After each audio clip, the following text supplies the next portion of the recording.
Queridos, vamos então pegar nossas Bíblias, né? Abrir em 1 Tessalonicenses. Vamos começar hoje o capítulo 3. Capítulo 3 dessa epístola. Como esse capítulo, ele possui apenas 13 versículos, eu quero ler todo o capítulo com os irmãos, tá bom? Acompanhe aí na leitura.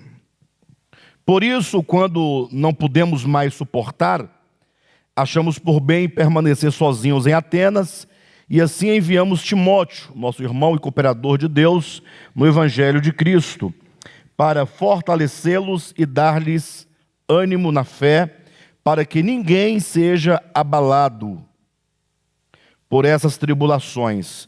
Vocês sabem muito bem que fomos designados para isso. Quando estávamos com vocês, já lhes dizíamos que seríamos perseguidos, o que realmente aconteceu, como vocês sabem. Por essa razão, não suportando mais, enviei Timóteo para saber a respeito da fé que vocês têm, a fim de que o tentador não os seduzisse, tornando inútil o nosso esforço. Agora, porém, Timóteo acaba de chegar da parte de vocês, dando-nos boas notícias a respeito da fé e do amor que vocês têm. Ele nos falou que vocês sempre guardam boas recordações de nós, desejando ver-nos, assim como nós queremos vê-los. Por isso, irmãos, em toda a nossa necessidade e tribulação, ficamos animados quando soubemos da sua fé. Pois agora vivemos, visto que vocês estão firmes no Senhor. Como podemos ser suficientemente gratos a Deus por vocês, por toda a alegria que temos diante dele por causa de vocês? Noite e dia insistimos em orar para que possamos vê-los pessoalmente e suprir o que falta à sua fé. Que o próprio Deus, nosso Pai, e nosso Senhor Jesus preparem o nosso caminho até vocês. Que o Senhor faça crescer e transbordar o amor que vocês têm uns para com os outros e para com todos, a exemplo do nosso amor por vocês. Que Ele fortaleça o coração de vocês para serem irrepreensíveis em santidade diante de nosso Deus e Pai, na vinda de nosso Senhor Jesus com todos os seus santos.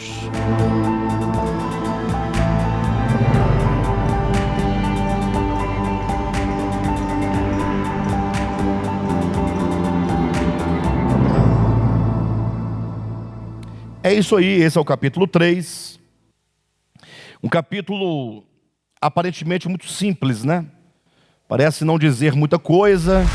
Aqui nos parece de antemão que o apóstolo Paulo está falando apenas dos sentimentos que ele, Timóteo e Silvano tinham em relação à igreja, a preocupação dos apóstolos para com a igreja.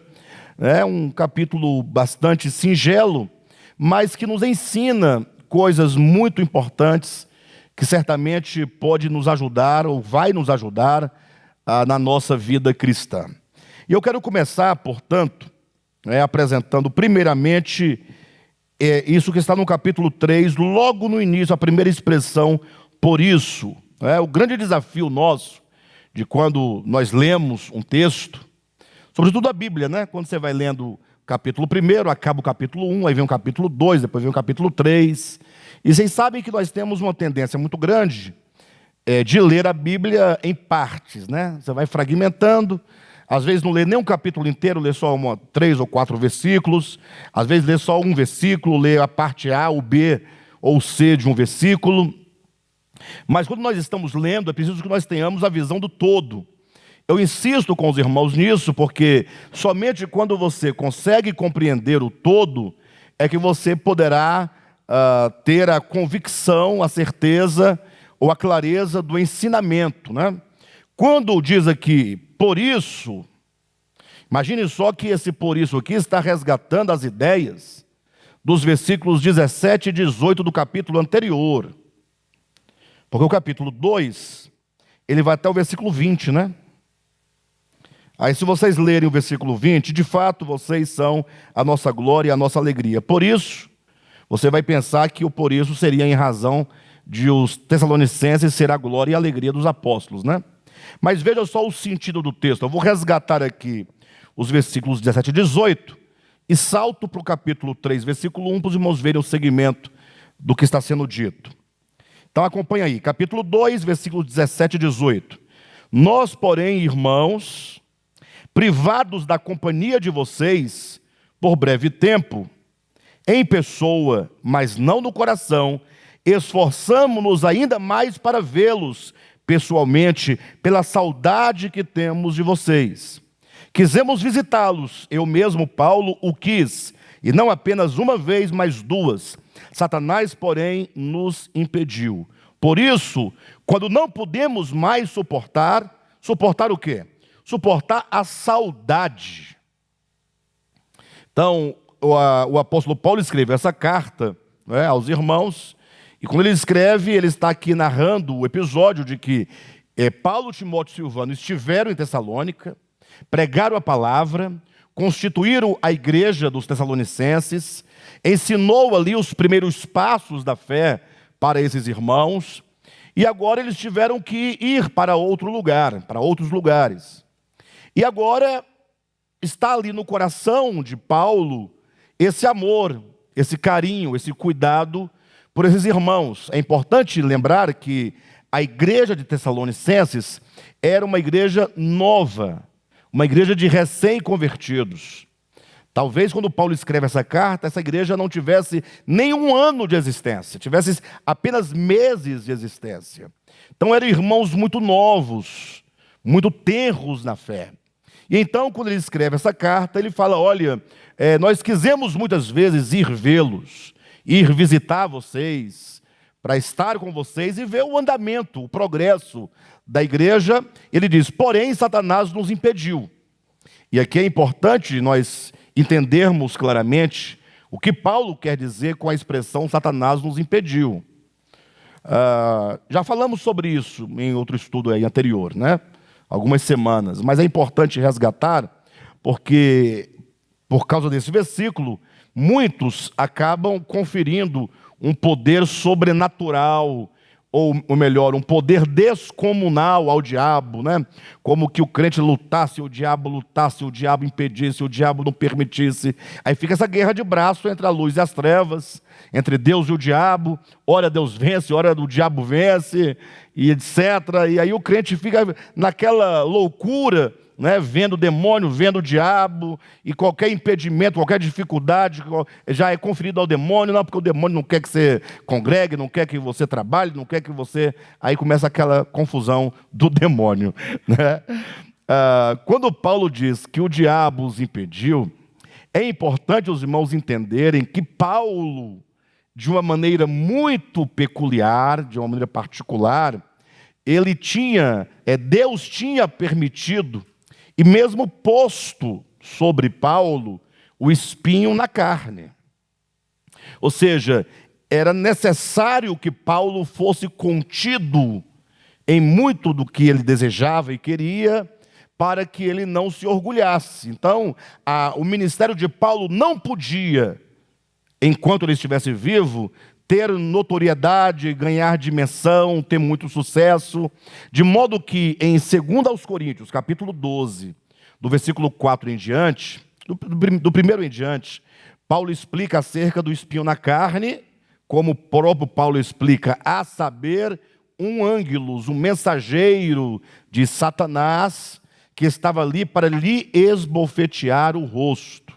Ou seja, da parte do inimigo, da parte de Satanás, havia sim, Paulo tinha de fato, acompanhando todos os seus passos, um demônio que provocava muitos conflitos e muitos impedimentos, para que ele fosse contido na sua grande força e potência humana.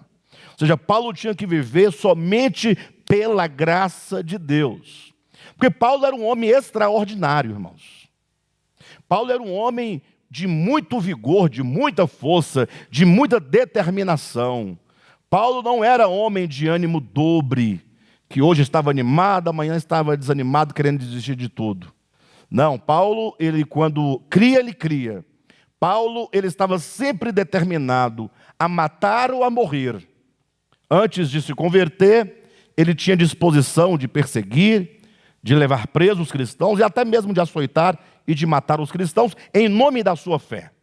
Vocês sabem do testemunho de Paulo, né? Atos 9, Atos 26 e Atos 22, o próprio Paulo conta a sua experiência. Depois que ele se converte, ele agora se torna um homem do Evangelho, e como homem do Evangelho, ele agora continuava com todo o ímpeto, com toda a força, só que ao invés de canalizar essa força para o mal, para perseguir, para matar, ele agora canalizava para sofrer.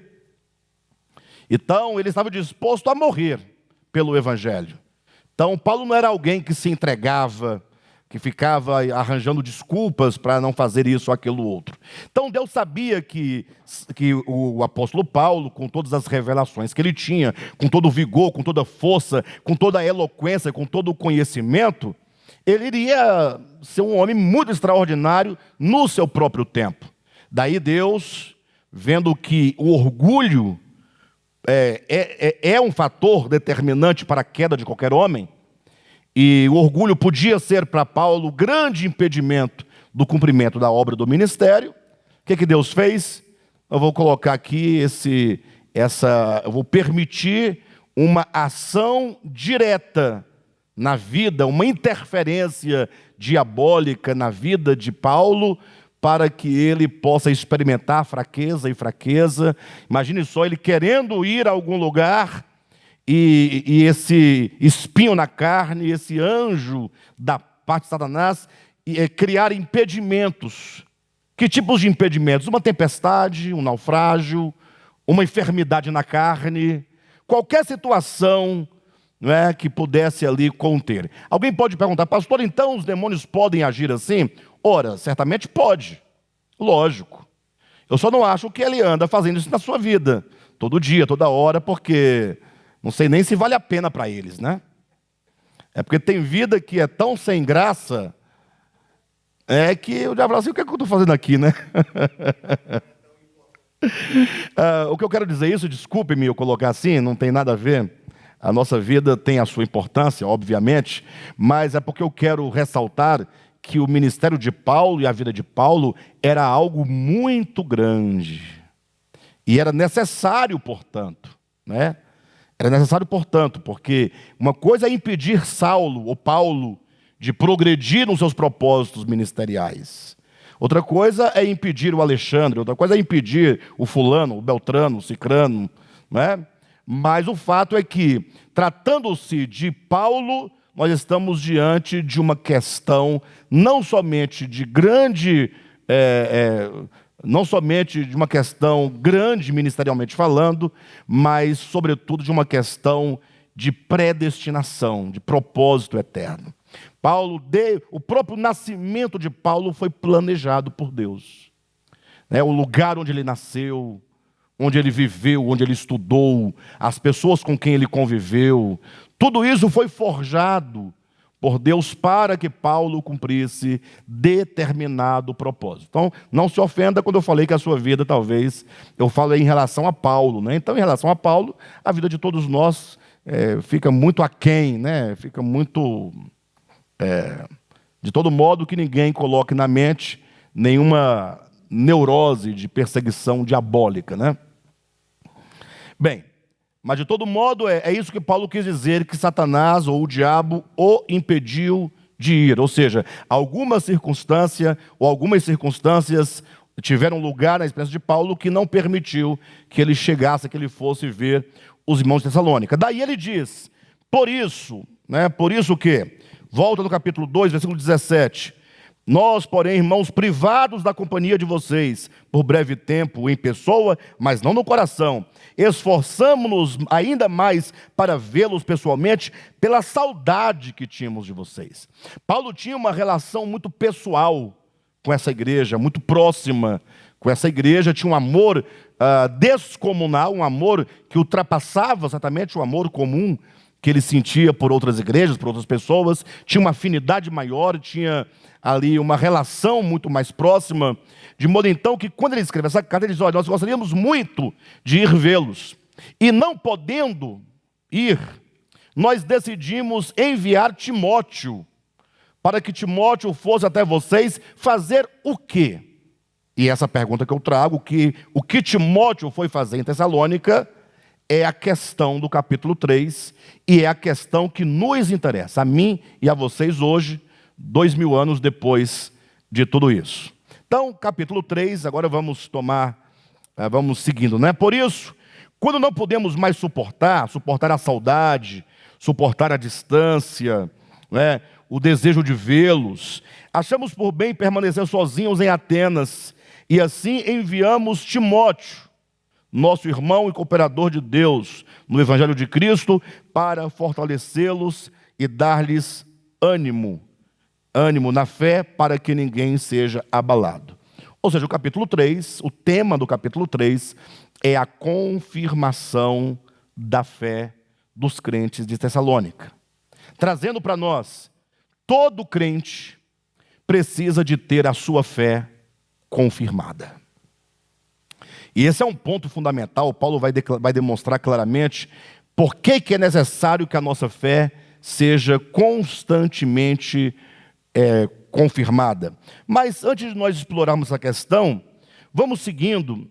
Veja no versículo 5 que ele diz: por esta razão, não suportando mais, enviei Timóteo para saber a respeito da fé que vocês têm, a fim de que o tentador não os seduzisse, tornando inútil o nosso esforço. E aqui os irmãos devem, quando chegar nesse versículo 5, os irmãos são obrigados a se lembrarem do capítulo 2, versículo 1, e fazer aqui o contraste. Quando eu digo que os irmãos são obrigados, é porque todo leitor é obrigado a resgatar as ideias principais que foram, inclusive, acentuadamente trabalhadas. Vamos comparar o capítulo 2, versículo 1, com o capítulo 3, versículo 5, para os irmãos verem aqui onde está a grande questão do capítulo 3. Perfeito? Vamos lá, sem pressa. Vamos lá, eu vou ler o capítulo 2, versículo 1, em seguida eu vou para o capítulo 3, versículo 5, e os irmãos vão ver o choque de ideias. Capítulo 2, versículo 1. Irmãos, vocês mesmos sabem que a visita que lhes fizemos não foi inútil. Ou seja, o ingresso de Paulo, Timóteo e Silvano em Tessalônica não foi inútil, teve resultado. A igreja nasceu, a igreja estava se desenvolvendo, a igreja estava dando fruto. Ou seja, o começo dessa igreja foi maravilhoso. O começo da fé de cada um de nós também foi maravilhoso. Quando você ouviu o Evangelho foi gerando fruto, crescimento, amor, fé, perseverança, esperança. Lembram daquele primeiro começo? Agora, compare isso com o capítulo 3, versículo 5. Por esta razão, não suportando mais, enviei Timóteo para saber a respeito da fé que vocês têm. Ou seja, depois de alguns meses que a fé de vocês cresceu e frutificou e teve um maior sucesso, eu quero saber como está agora a fé de vocês. Será que a fé de vocês continua do mesmo modo, continua crescendo, continua avançando? E olha a justificativa que ele dá para isso: a fim de que o tentador não os seduzisse, tornando inútil o nosso esforço. Ele diz primeiramente que o ingresso não foi inútil, mas o temor de Paulo é que com o passar do tempo, todo o esforço inicial fosse desfeito. Ou seja, trabalhou intensamente, pregou a palavra, ensinou os irmãos. Paulo apresenta ali a fé objetiva do Evangelho. A fé objetiva do Evangelho suscita no coração dos irmãos a fé subjetiva da palavra. Essa fé agora e essa palavra produz frutos. E Paulo quer dizer: mas e agora, depois de algum tempo, como anda a fé de vocês? Será que o tentador não ganhou ocasião por meio das lutas, das privações e das tribulações, e não tornou inútil o nosso trabalho, ou seja, foi útil o ingresso, mas com o tempo era possível que tudo o que fora construído fosse o quê? Minado, fosse o quê? Destruído, fosse o quê? Desfeito. E aí logo você precisa saber e compreender, sem questionamentos teológicos. Eu estou insistindo com os irmãos já há bastante tempo, porque logo a maioria das pessoas que estudam um pouco a Bíblia, ou que estuda as teologias sistemáticas, eles só conseguem pensar nos manuais de teologia, se esquecem de voltar os olhos à Escritura. Né? Então é possível que o trabalho que foi útil, o esforço que foi útil no início, pode ser desfeito com o tempo? Olha, é o que Paulo está dizendo.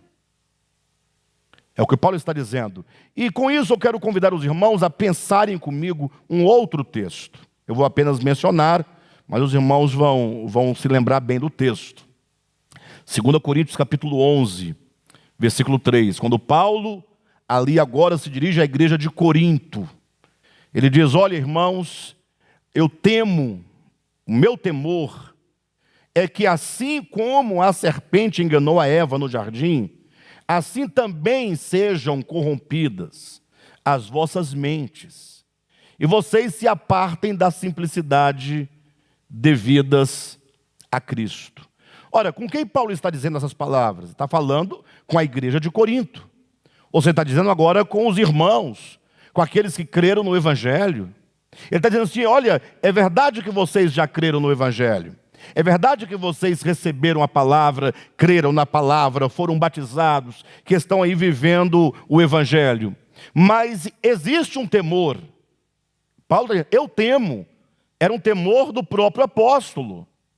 Aqui não é questão de você ficar arrazoando entre Armínio e Calvino. Não vai arrazoar por aí.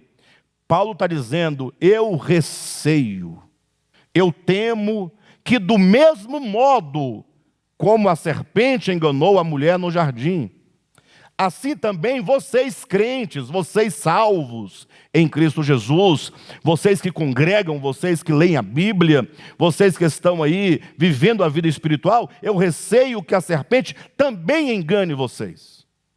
Ou seja, nós sabemos, inclusive, pelo texto lá de Apocalipse, capítulo 20, vocês vão recordar agora, quando fala sobre o milênio, é dito que Cristo virá, e então Deus vai amarrar e aprisionar o diabo, a antiga serpente, por 1000 anos, para não mais enganar as nações. Queridos, este é o ponto fundamental. A grande tarefa do diabo não é furar pneu de carro. A grande tarefa do diabo não é fazer com que passe um trombadinha, ou passe uma criança, ou um desocupado e risque o seu carro. As retaliações do diabo não estão nesse campo, né, que a maioria dos cristãos ficam imaginando. A grande obra do diabo, e Jesus disse em João capítulo 8, versículo 44, que ele é o pai da mentira, ou seja, ele mente desde o princípio, ele é um mentiroso. O grande ministério de Satanás é o engano. E aqui é a grande questão, porque enquanto as pessoas estão aí com medo do diabo, fugindo do diabo, repreendendo o diabo, achando que o diabo está agindo em cada aspecto prático da sua vida, se esquece que o diabo, na verdade, ele está por detrás desse engano. Desde que você não compreenda qual é a grande obra de Satanás, ele estará satisfeito. Afinal, como é chamado todo esse império, né, da parte do mal? É chamado de império das trevas. Só que os cristãos tomam a palavra trevas como algo trevoso, diabólico, satânico, infernal, não é? Império das trevas. Pensa num caldeirão, né? Em alguém ali colocando enxofre, aquele caldeirão borbulhando e o demônio sorrindo, aquela voz fina, não é? Nada disso. Império das trevas. A palavra império, exousia, é influência. E trevas deve ser entendido como ignorância. o não enxergar, o não perceber, o não discernir, o não saber. As trevas, quando se refere a Satanás, ao pecado, ao mal, é sempre sinônimo de engano, de engodo, de mentira. Daí que a grande obra do inimigo é enganar as pessoas. Então, Satanás engana de várias formas. Lógico que Satanás ele tem os seus aparelhos que trabalham para si. Não pense você que existe um demônio falando no seu ouvido. Não acredita nisso, faça aquilo. Se bem que eu acredito que vocês nunca devem ter ouvido isso.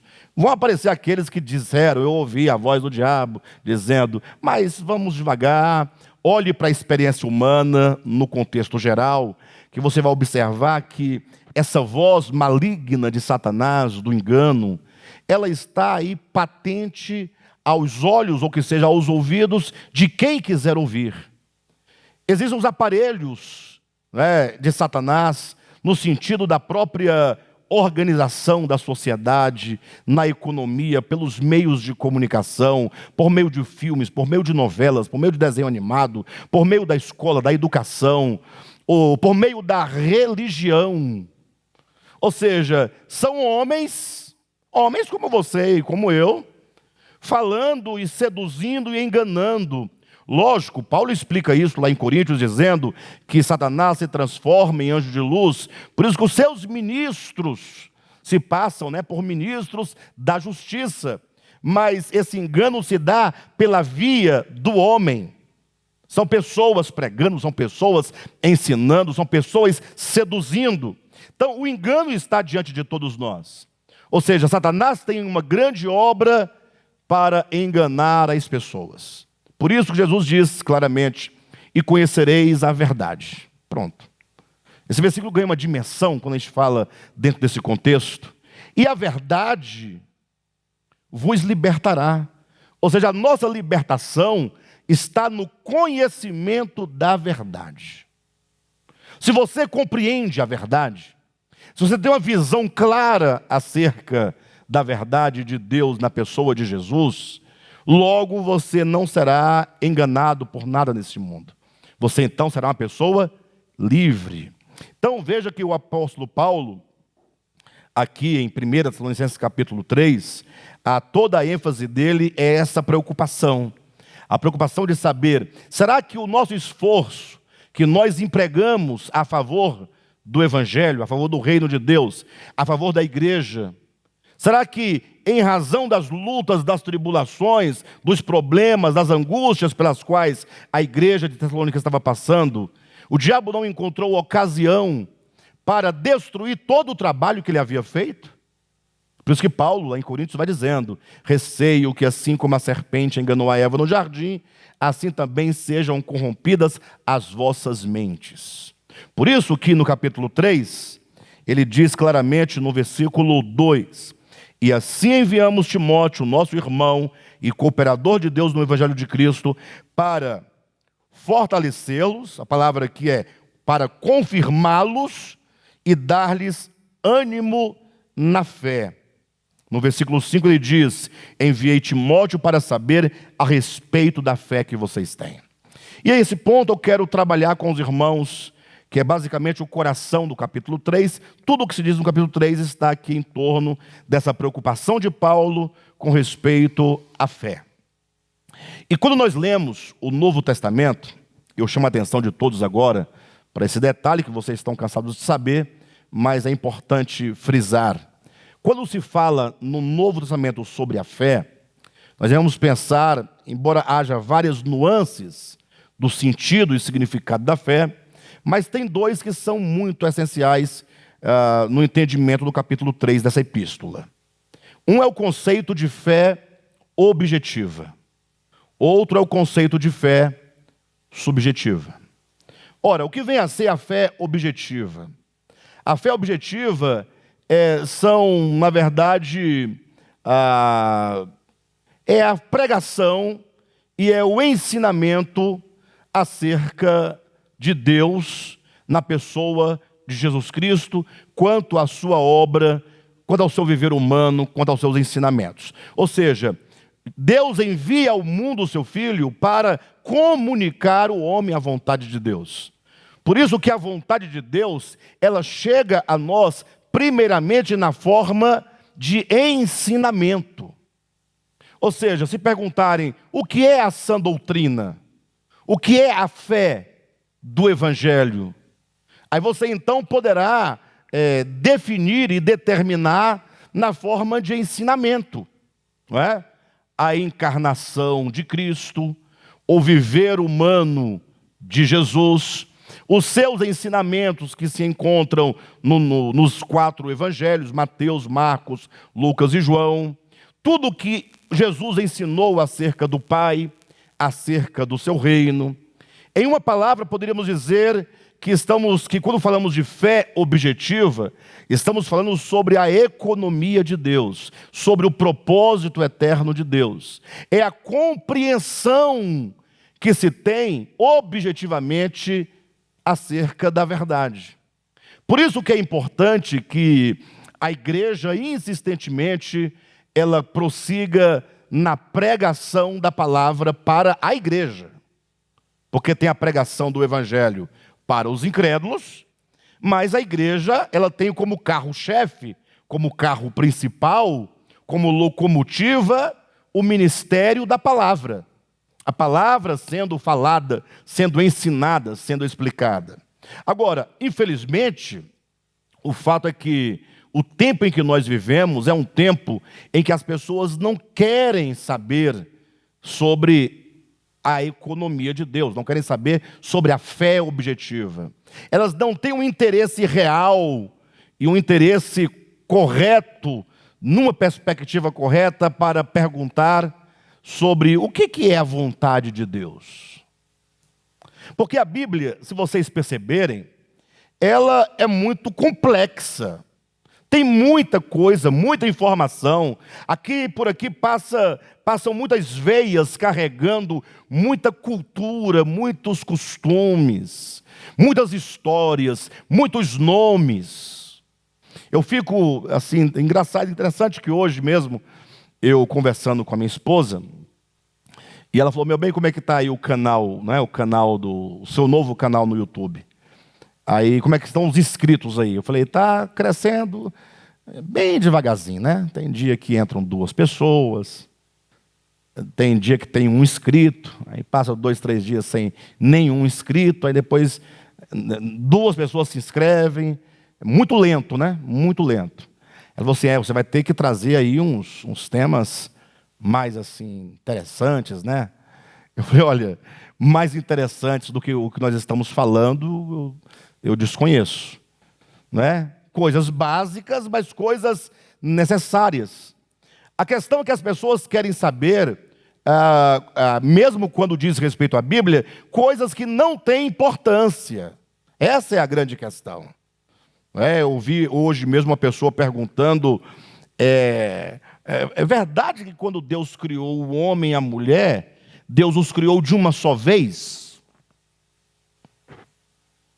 Aí eu fiquei assim, pensando no sentido da pergunta, né? Aí a pessoa responde: não. Vamos estudar a Escritura para elucidar essa questão.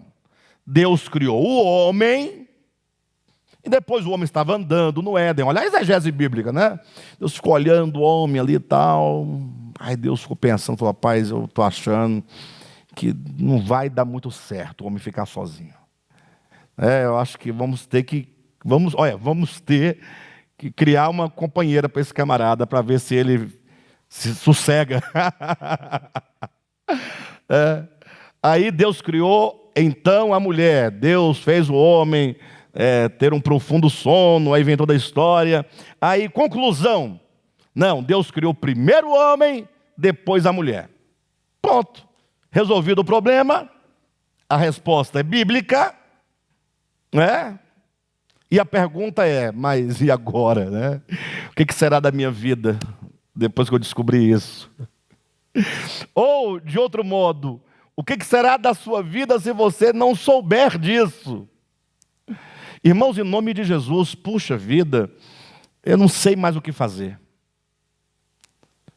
para que os irmãos, de uma vez por todas, compreendam que nós precisamos buscar as coisas essenciais, discernir aquilo que afeta diretamente a nossa vida, o nosso viver, e que define de fato e de verdade o nosso futuro eterno.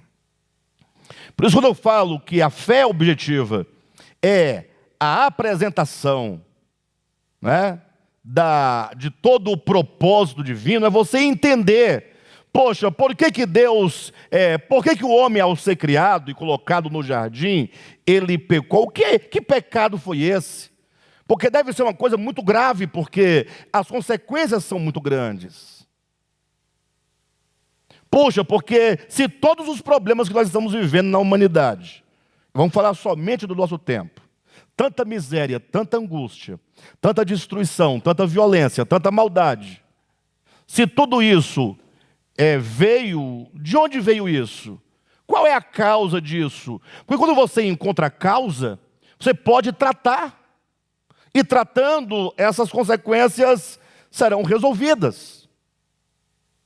Mas não, as pessoas estão preocupadas com a fruta. Qual foi a fruta que o homem e a mulher comeram no jardim?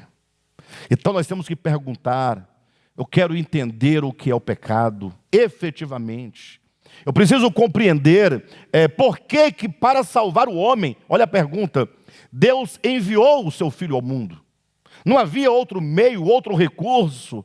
Por que a encarnação do Verbo? E você ir compreendendo essas questões, compreendendo organicamente. E aí você tem a compreensão dessa fé objetiva. O que é a fé objetiva? É a apresentação minuciosa dessas verdades que dizem respeito a Deus e a sua obra. Quando você compreende, portanto, a fé objetiva, agora você começa a ser trabalhado na sua fé subjetiva. É o ato de crer nestas verdades. É o ato de exercer fé nessas verdades. É o alinhamento do seu coração com o que essas verdades querem transmitir. Porque agora aquilo que era objetivo vai se tornando subjetivo. Você vai tomando para si essas questões. E agora essas verdades fundamentais vão passando a fazer parte do seu próprio ser, do seu próprio coração, da sua própria mente, das suas vontades, das suas emoções. É a fé subjetiva. É quando agora você diz, agora essa fé é a minha fé. E qual é a grande preocupação de Paulo aqui? É saber assim, olha, nós anunciamos a vocês a fé objetiva. Anunciamos o Evangelho. Usando os termos de Gálatas capítulo 3, versículo 1. Nós expusemos diante de vocês o Cristo crucificado. Vocês entenderam a palavra da cruz. Entenderam a morte e ressurreição de Jesus. E o nosso ingresso foi um sucesso. Teve êxito. E quando vocês ouviram aquela mensagem, vocês tomaram para si, e aquela fé objetiva agora tornou-se a fé subjetiva. Vocês se tornaram vivos, vocês renasceram, vocês se despertaram para uma perspectiva agora totalmente diferente, de modo que vocês deram as costas aos ídolos, às coisas passageiras, às coisas perversas e pecaminosas, para servir ao Deus vivo. Que coisa gloriosa! Agora a grande questão é, e como anda a fé de vocês? Ou seja, vocês continuam compreendendo a questão da economia de Deus? Ou será que o interesse por essa compreensão foi suplantado por outros interesses? Vocês sabem que nós não podemos guardar tudo. Você em algum momento vai ter que selecionar o que é mais importante para que você guarde no seu coração. Porque são muitas informações, são muitas coisas que você vai ouvindo, vai aprendendo e vai assimilando, né? E com o tempo é possível que nós vamos negligenciando o estudo e a compreensão das verdades objetivas. E só um detalhe para os irmãos entenderem aqui. Olha o versículo 10 do capítulo 3. Paulo diz: noite e dia insistimos em orar para que possamos vê-los pessoalmente e suprir o que falta à sua fé. Ou seja, Paulo diz: vocês tiveram a compreensão da fé objetiva, mas essa compreensão que vocês tiveram é uma compreensão plena naquilo que foi apresentado. Não é uma compreensão plena de tudo o que há para ser apresentado. Por isso Paulo diz que era necessário que ele retornasse para suprir o que estava faltando. Em outras palavras, há muito ainda a ser compreendido acerca da economia de Deus. Então, o interesse de Paulo e a preocupação de Paulo era basicamente esta: aquilo que vocês entenderam e receberam como fé objetiva, continua firme? Ou as tribulações, as angústias foram destruindo isso em vocês? E quando se destrói a visão da fé objetiva, destrói-se, consequentemente, a fé subjetiva. E ele segue dizendo: porque ainda há muito a ser acrescentado na compreensão dessa fé objetiva. Ou seja, é no crescimento da igreja, no seu desenvolvimento espiritual, que as verdades vão sendo pouco a pouco apresentadas. Ou seja, Paulo está dizendo: vocês precisam ainda compreender coisas que não compreenderam antes. Até porque o conhecimento, queridos, da verdade objetiva de Deus, não é algo que nós podemos assimilar todo de uma só vez. Por diversos fatores. Primeiro, porque a verdade de Deus, ela é inesgotável. Quando você pensa que está compreendendo cabalmente alguma coisa, há muito daquilo a ser compreendido. Existe uma regra da hermenêutica filosófica que diz assim: hermenêutica filosófica é, ou significa, há muito que fica sem ser dito quando se diz algo. Quem entende o que eu estou dizendo? Quando se diz algo, ainda fica muito a ser dito acerca daquilo que foi dito. Imagine só que alguém escreve um livro. A pessoa escreve a partir de um vasto conhecimento de muitas experiências que ela teve. Sim ou não? Aí ela põe em livro. O que ela põe são as impressões daquele conhecimento que ela teve no momento que ela escrevia. Mas não tem como ele colocar aqui os porquês, as origens, as causas, as razões, os sentimentos, as impressões que o levaram aqui. E ele também não pode colocar no livro que hoje ele escreve as impressões que ele terá daquele tema quando ele ficar mais velho. Isso é muito, muito certo e muito sério. Uma das grandes questões que Machado de Assis inaugura no seu livro Dom Casmurro é a ideia de que ele coloca o tal do Bentinho, que é o personagem, um dos personagens principais do texto, ele coloca ele na sua velhice, narrando a sua juventude. Agora, você imagine, uma pessoa de 50 anos, no caso da literatura machadiana, o Bentinho, contando os seus amores e as impressões que ele teve dos seus amores da sua juventude. Aí o próprio Bentinho vai ter que dizer: olha, eu não sei se foi bem assim. Porque ele sabe que havia muitas circunstâncias e muitas questões que levavam ele a pensar ser daquele modo. E na sua maturidade agora, ele sabe que ele muitas vezes usou de malandragem, usou de artifícios. Então, é um livro que você, quando acaba de lê-lo, você não sabe de nada, você não pode afirmar nada sobre Dom Casmurro e não pode afirmar nada sobre a Capitu. É o livro da dúvida. Mas essa tal da dúvida machadiana, aqui é um princípio hermenêutico. Foi uma forma que o Machado encontrou para falar que sempre quando se diz algo, fica muito sem ser dito. Sempre quando se faz algo, tudo que está por detrás, escondido, né, que dá origem àquela ação, não é mostrado na ação diretamente. Por isso que é lindo o texto de Hebreus capítulo 4, versículos 12 e 13, né? A palavra de Deus é viva e eficaz, e ela é mais penetrante que qualquer espada de 2 gumes, e ela penetra o homem a ponto de dividir. Aí vai apresentar aqui os pontos mais intrínsecos do ser humano: dividir alma e espírito. Olha a fineza, a agudeza, a eficácia dessa espada divina que é a palavra de Deus. Ela discerne, penetra a ponto de dividir alma e espírito, juntas e medulas, e é apta para discernir os pensamentos e propósitos do coração humano. Ou seja, nem o próprio homem sabe exatamente quais são os propósitos do seu coração. Muito do que fazemos, há por detrás propósitos que nós não sabemos que lá eles estão. Por isso que Davi orava dizendo: Senhor, vê se há em mim algum caminho mau.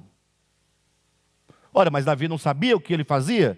Não, ele sabia o que ele fazia, ele queria saber, ele queria que o Senhor, que conhece o homem e conhecia Davi mais do que ninguém, desde a célula que era tecida ali no ventre da sua mãe, toda a sua formação. Aí ele vai dizendo que a palavra não sai da sua boca, Deus já conhecia, porque Deus o cerca por detrás, por diante, não tem como fugir. Ele fala da onipotência, da onipresença e da onisciência divina. Ele diz: sonda-me, mostra, porque o Senhor, sabendo, pode me mostrar, e assim eu poderei ser guiado na vereda da justiça. Não é? Então, quando se fala sobre a fé, você não pode jamais pensar: eu cheguei agora no ponto culminante de toda a verdade. Não. A verdade não pode ser compreendida, a verdade do ponto de vista da fé objetiva não pode ser compreendida de uma só vez. Né? Por diversos fatores, como por exemplo, a própria influência que nós tivemos, o quanto que nós trazemos de influência dos nossos antepassados, e que existe em nós, acontece em nós como um fenômeno psicológico, epistemológico, que nos faz pensar que a verdade é uma coisa. Você tem toda a convicção, mas isso pode ter sido apenas uma informação que foi sedimentada e que você carrega como verdade. Você precisa investigar, crescer no entendimento, sempre procurando compreender mais e mais. Por isso que existe o chamado princípio do promotor. Quando você pega uma determinada conclusão de um determinado tema, você agora precisa proceder como que um promotor e começar então a questionar aquela conclusão. Bater naquela conclusão de todos os lados, para que ela se declare, para que ela se manifeste, ou falsa ou verdadeira, ou pelo menos para que ela desperte em você a dúvida necessária para você se conscientizar que você precisa continuar em busca de saber. Porque a grande questão, e isso é um problema grave, é que o crente, isso de uma maneira quase que geral, ele pensa que ele conhece a verdade, que ele compreendeu a verdade.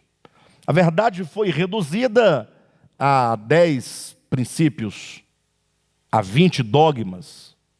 E uma vez explicado com de 10 a 100 versículos, tudo aquilo, o camarada faz um mapinha, fechou, agora ele é conhecedor de toda a verdade. Então o que Paulo está dizendo? Primeiro, aquilo que você recebeu como a verdade de Deus, isso aí precisa de ser o quê? Aperfeiçoado.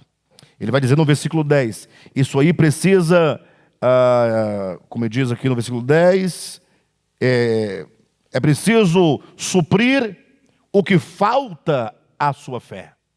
Ou seja, ainda há muito a ser ensinado, há muito a ser compreendido. Então nós temos aqui pelo menos duas instâncias. A instância do saber, ele quer saber, aquilo que você compreendeu, permanece firme? Porque você também não pode ficar assim, no vazio, dizendo, nunca se sabe tudo, então não se tem certeza de nada. Não, você ouviu, e é o que Pedro vai chamar de a presente verdade. O que é a presente verdade? É a verdade que se concebe hoje. Não é a plena verdade, é a presente verdade. É o que eu concebo hoje. Isso está firme no seu entendimento?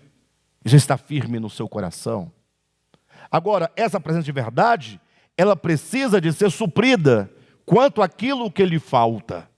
Seja aquilo que não foi anunciado, ou seja aquilo que precisa de ser melhorado quanto à sua compreensão.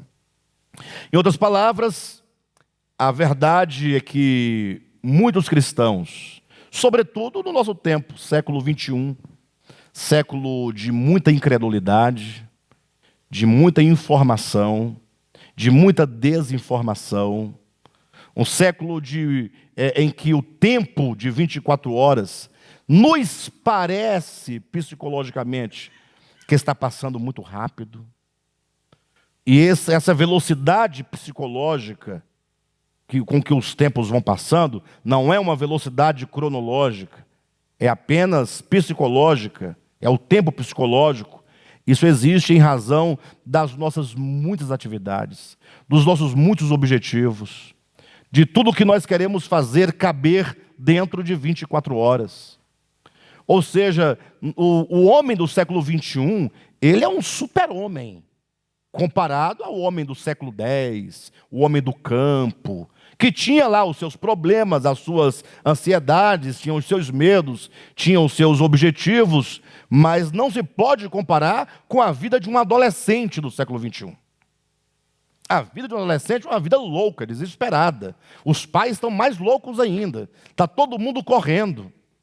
E nesse tempo, nesse tempo de tantas coisas, falta tempo e falta lugar para a fé. Infelizmente. Daí os líderes descobrirem isso e pensarem, ora, e agora? Nós temos que dar um jeito desse povo se interessar pela fé. Daí a manipulação da fé. Tem que fazer uma campanha, tem que oferecer alguma coisa, né? Tem que trazer alguma coisa de ordem pragmática, para que as pessoas se interessem por Deus, se interessem pela Bíblia, e que o povo se interesse pela igreja. Do contrário, acaba. Os irmãos não têm ideia de quantas igrejas reformadas, protestantes, não fecharam o próprio prédio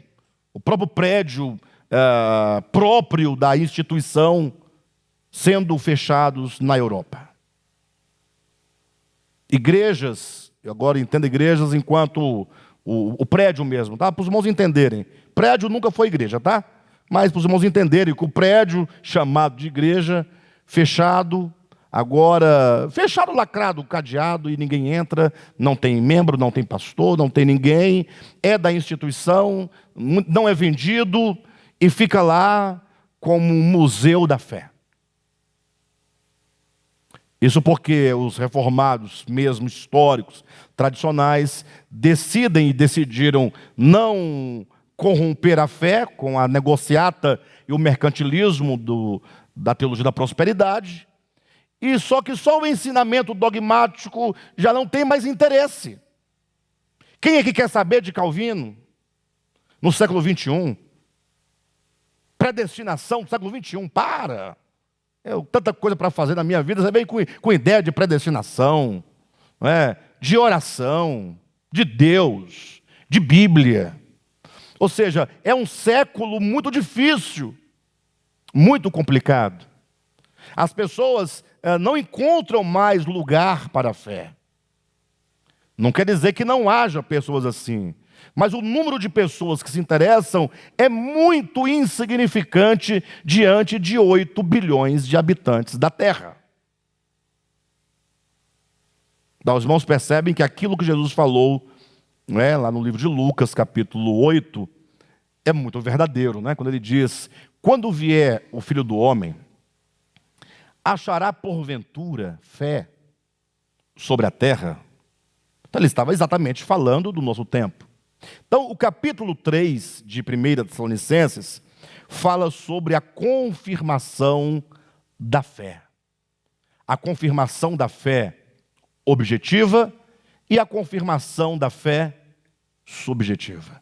Ele fala, portanto, no caso, a confirmação dos irmãos de Tessalônica, e quanto a nós, fala da nossa necessidade de confirmação.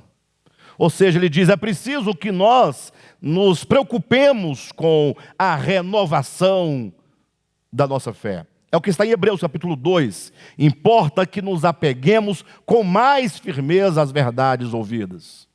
O livro de Hebreus é um livro típico que explicaria a preocupação de Paulo aqui. O que é o livro de Hebreus? O livro de Hebreus é um livro escrito aos hebreus convertidos a Cristo, e que agora estavam vivendo uma situação complicada, porque sofrendo muitas perseguições.